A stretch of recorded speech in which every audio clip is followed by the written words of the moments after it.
Hello everyone, আসসালামু আলাইকুম। আমি এখন আছি নোয়াখালী হাতিয়া। তো আসলে গতকালকে ভিডিওটা শনিবারে করা হয়েছিল, ব্যস্ততার কারণে ভিডিওটা দেওয়া হয়নি, আপনাদের সাথে শেয়ার করা হয়নি। আমি নোয়াখালী হাতিয়া আসলাম কুমিল্লা মনোহরগঞ্জ থেকে গরু কেনার জন্য নোয়াখালী হাতিয়া আসলাম। তো শুরুতে এসে আপনাদেরকে মহিষ যেগুলো পানিতে থাকে, কাদা মাটিতে থাকে, সেগুলো আপনাদের সাথে শেয়ার করলাম। খুবই ভালো লাগলো আমার কাছে মহিষগুলা। তার মালিক পক্ষ তাকে পানি থেকে পেটিয়ে উপরে উঠিয়ে দিচ্ছিল, দেখেন গাইস। আর আজকে কি বলবো, হাতিয়া বাজারে এত জ্যাম, যেমন গাড়ি তেমন মানুষ তেমন গরু, কোনো কিছুরই কমতি ছিল না গাইস। এত সুবিশাল একটা বাজার নোয়াখালীতে আমি আগে কখনো আসিনি এই বাজারে। আজকে ফার্স্ট নোয়াখালী হাতিয়া আসলাম, এর আগে আমি কখনো আসিনি। সুবিশাল একটা বাজার, কি বলবো আর আপনাদেরকে গাইস।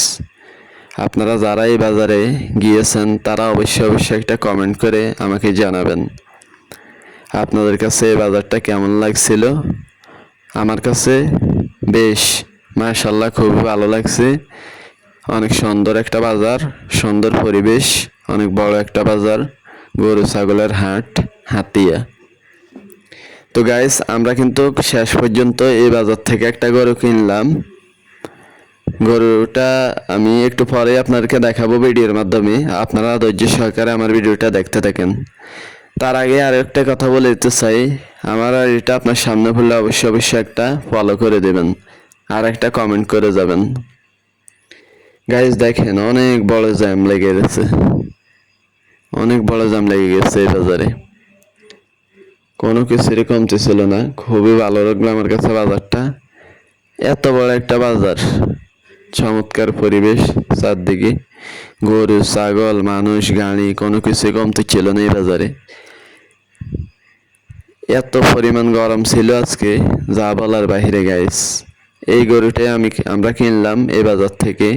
কেমন হয়েছে অবশ্যই কমেন্ট বক্সে জানিয়ে যাবেন আপনার মূল্যবান মতামত।